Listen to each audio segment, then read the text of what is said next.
Perhaps the recent photo where Honorable Kyagulanyi and your principal, Honorable Mathias Mpuuga, were seated together and having a light chat could speak volumes to overtures towards reconciliation.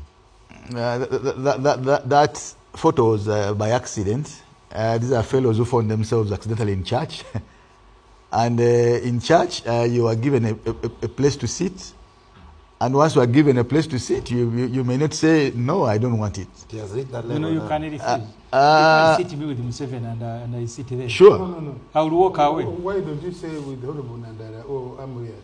Why Museveni? I start with Museveni. How about with the Honorable Nandara or Honorable Amuriat? I sit with Nandara in Parliament. No. Yes, I was with Amuriat on this show. But we look forward to a moment when...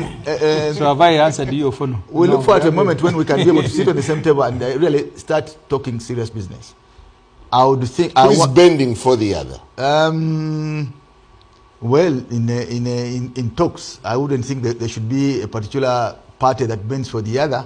I think you sit together on table as equals. For instance, Mathias has been a member of NUP. Today he's in DA.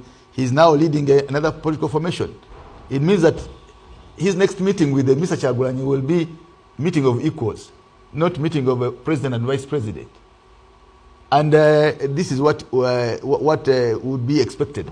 We have written to each and every organization that's talking about change to have a discussion.